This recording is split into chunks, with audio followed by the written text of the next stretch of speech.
Break के बाद एक बार फिर आप सभी का स्वागत है। आइए बात करेंगे छत्तीसगढ़ की। कोरोना संक्रमण लगातार छत्तीसगढ़ में बेकाबू होता जा रहा है।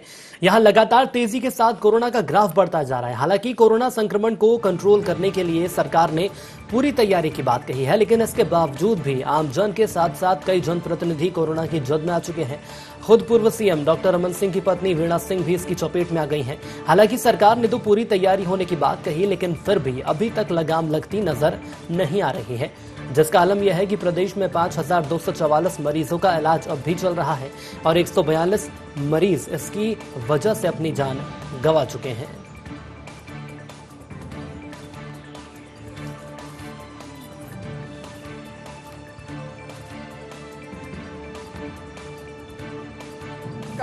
हर मामले में मुख्यमंत्री जी हर मामले में प्रधानमंत्री को पत्र लिखते हैं।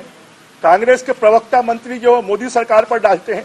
जो स्वास्थ्य व्यवस्था है वो राज्य सरकार की है, तो केंद्र सरकार राज्यों को सहायता कर रहा है, केंद्र सरकार राज्यों को गाइड कर रहा है, केंद्र सरकार राज्यों को किट्स उपलब्ध करवा रहा है, दवाई उपलब्ध करवा रहा है, वेंटिलेटर उपलब्ध करवा रहा है, पैसा उपलब्ध करवा रहा है। बड़ी बात है। नहीं तो ये तो राज्यों की जिम्मेदारी है कि वो इस संकट से निपटे। ये दुर्भाग्यजनक बात है कि मेरी कुछ सीनियर डॉक्टरों से और सरकार के बड़े अधिकारियों से बात हुई। पहले जो छत्तीसगढ़ में केसेज जा रहे थे वो सामान्य केसेज जा रहे थे, परंतु अब ऐसे केसेज आ रहे हैं कि कोरोना संक्रमित मरीजों को ऑक्सीजन देना पड़ रहा है, उनको वेंटिलेटर पर यह भेजना पड़ रहा है। ये बहुत गंभीर बात है और सरकार को अभी भी राजनीति बंद कर कोरोना के संक्रमण से छत्तीसगढ़ को बचाने के लिए, राजधानी रायपुर को बचाने के लिए युद्ध स्तर पर काम करना चाहिए और तेजी से काम करना। जब देश और दुनिया में कोरोना लगातार तेजी से फैल रहा था, तब एक वक्त वो था जब छत्तीसगढ़ कहीं ना कहीं नजीर बन के सामने आया था और कोरोना का कंट्रोल छत्तीसगढ़ में देखा जा रहा था। लेकिन यदि हम वर्तमान दौर की बात करें तो वर्तमान दौर में लगातार कोरोना महामारी तेजी से फैलती जा रही है। और बात यदि हम छत्तीसगढ़ की करें तो कहीं ना कहीं छत्तीसगढ़ सरकार पूरी तरह से नाकाम नजर आई है। हालांकि तमाम वादे सरकार के द्वारा किए गए, लेकिन सवाल यही सामने आ रहा है कि यदि उन दावों में इतना ही दम था तो आखिर कोरोना छत्तीसगढ़ में अनकंट्रोलेबल क्यों हो रहा है। सीधे रायपुर की ओर चलेंगे, जहां हमारे साथ संवाददाता कुलेश्वर पांडे लाइव जुड़ रहे हैं। कुलेश्वर, मैं आपसे समझना चाहूंगा, यदि हम छत्तीसगढ़ सरकार की बात करें तो एक वक्त कोरोना को लेकर छत्तीसगढ़ नजीर बन के सामने आया था, लेकिन अब वो क्या कारण है जो तेजी के साथ छत्तीसगढ़ में कोरोना पॉजिटिव मरीजों का ग्राफ बढ़ता जा रहा है? देखिए, बिल्कुल सुनील, बताना चाहूंगा कि निश्चित तौर पर जब पूरे देश भर में कोरोना का संक्रमण लगातार बढ़ते जा रहा था तो छत्तीसगढ़ में सिर्फ 1 से 2 केस थे, जिसके कारण सरकारी तारीफ भी हुई थी। और साथ ही जो एम्स प्रबंधन है नागरकर जी, उन्होंने भी तमाम अन्य देशों को भी सुझाव दिए थे।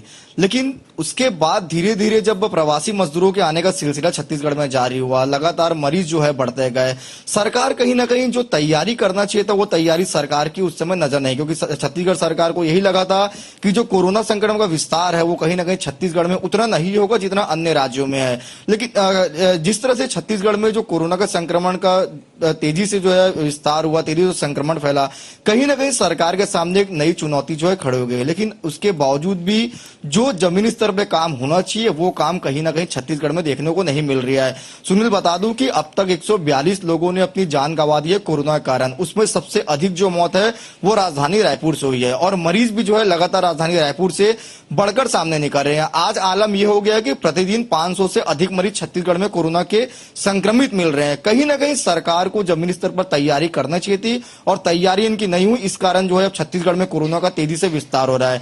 आपको बता दूं, आम लोग तो इससे संक्रमित हो ही रहे हैं, लेकिन अगर बात की जाए जनप्रतिनिधि की, हमने देखा कि हाल ही में ही जो पूर्व मुख्यमंत्री डॉक्टर रमन सिंह है, उनकी पत्नी वीणा सिंह कोरोना संक्रमित हो गई।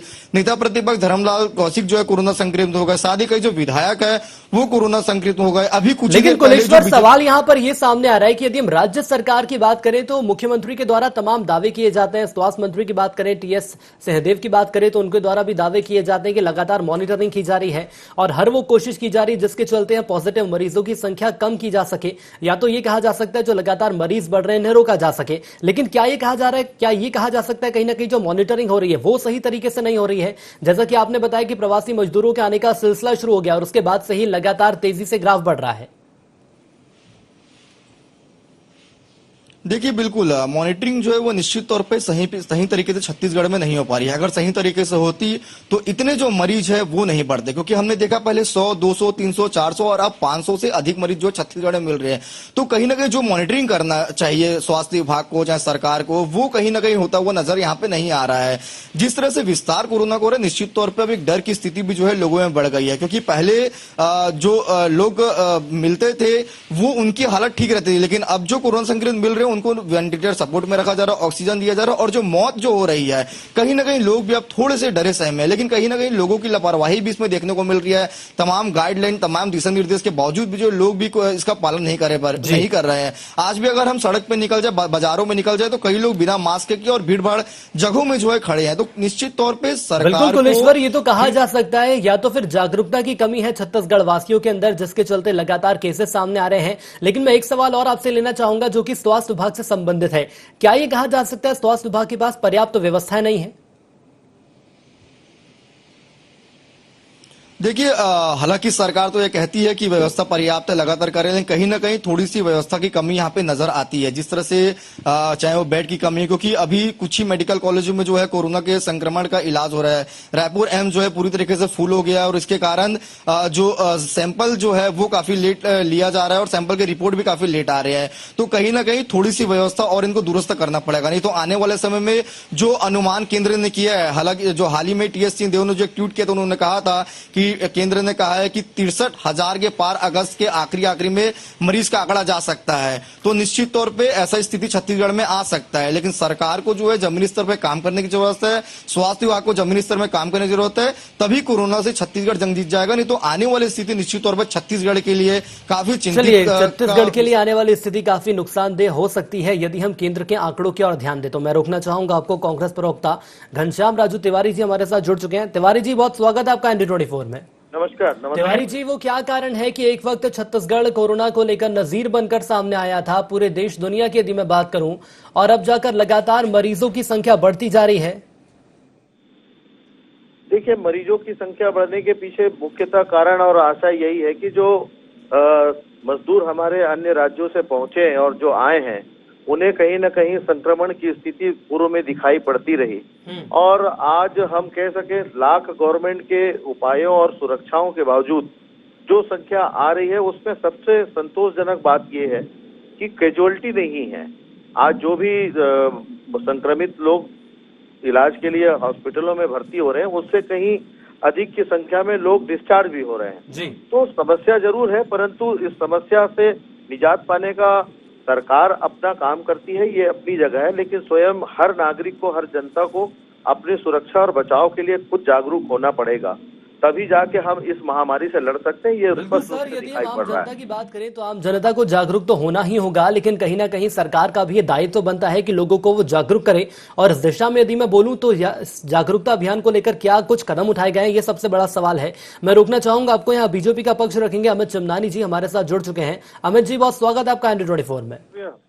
अमित जी, आखिर क्या वो कारण है लगातार कोरोना संक्रमण छत्तीसगढ़ में पैर पसारता जा रहा है? एक वक्त वो था जब छत्तीसगढ़ में कोरोना का 1 या 2 ही मरीज सामने आए थे, लेकिन अब वो आंकड़ा तकरीबन 5,000 के पार पहुंच चुका है। देखिए, छत्तीसगढ़ में तो 15,000 से ज्यादा मरीज हो चुके हैं और प्रतिदिन 550 मरीज लगभग निकल रहे हैं। और जब कोरोना के मरीज नहीं थे तब ये सरकार श्रेय लेने में लगी थी।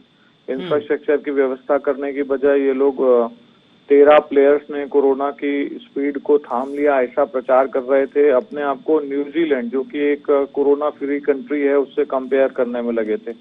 तो जब बदहवासी ज्यादा हो जाती है तो इस प्रकार से जनता को उसका भुगतान करना पड़ता है। सरकार ने व्यवस्थाएं करने की बजाय, नए हॉस्पिटल, नई व्यवस्थाएं खड़ी करने की बजाय, जांच बढ़ाने की जगह श्रेय लेने की कोशिश की और लगातार जनता को धोखे में रखा कि बहुत अच्छा है, बहुत अच्छा है, यहाँ पूरे देश से बहुत अच्छी पोजीशन है। तो अब जब यहाँ रायपुर में जो एक राजधानी है उसको कोरोना कैपिटल बना दिया गया है, तो सरकार अब यहाँ मौतों को रोकने में असफल साबित हो रही है। 8 मौतें केवल रायपुर में प्रतिदिन हो रही हैं जी। मौतों का आंकड़ा 150 पार कर रहा है और हर दिन मरीजों की संख्या भी बढ़ रही है। अभी 15 दिन का लॉकडाउन भी सरकार ने लगाया था, लेकिन वो लॉकडाउन भी विफल हो गया, क्योंकि लॉकडाउन के दौरान भी मरीज बड़ी संख्या में मिले और उसके बाद भी बड़ी संख्या चलिए, में तो मिल कहीं रहे ना हैं। कहीं चिमनानी जी, ये कहा जा सकता है कि सरकार के द्वारा जो प्रयास किए गए हैं वो पूरे सफल नहीं हुए। मैं रोकना चाहूंगा आपको, एक सवाल यहाँ पर तिवारी जी से लेना चाहूंगा। तिवारी जी, यदि हम केंद्र सरकार की बात करें तो कहा यह जा रहा है कि अगस्त तक यदि संख्या नहीं रुकती है छत्तीसगढ़ में कोरोना के मरीजों की तो 63,000 के पार यह आंकड़ा जा सकता है। देखिए सुनील जी, बड़ा दुर्भाग्य है कि आज संक्रमण काल में भी जिस प्रकार की बयानबाजी केंद्र की सत्तारूढ़ दल भारतीय जनता पार्टी और उनके लोग कर रहे हैं कि संक्रमण को किसी राजनीतिक और सरकार के माथे फोड़कर वो अपनी जिम्मेदारी से मुक्त होने की बात कर रहे हैं, तो मैं एक बात बहुत स्पष्ट रूप से पूछ सकता हूं कि आज देश में जो 22 लाख के अधिक कोरोना संक्रमित हैं और 51,000 से ज्यादा देश में लोगों की मौतें हो चुकी चलिए है। सर, लेकिन सवाल ये सामने आ रहा है कि केंद्र के द्वारा भी बराबर और हर स्तर पर जाकर सहयोग किया जा रहा है, लेकिन उसके बावजूद भी बयानबाजी की जाना कहीं ना कहीं सवाल पैदा करता है कि आखिर कोरोना संकट को हमारी सरकार रोक क्यों नहीं पा रही है। वक्त की मेरे पास कमी है, इसलिए मुझे इस खास कार्यक्रम को यहीं रोकना होगा। आप दोनों हमारे साथ जुड़े इसके लिए आपका धन्यवाद। कुलेश्वर, आपका भी धन्यवाद।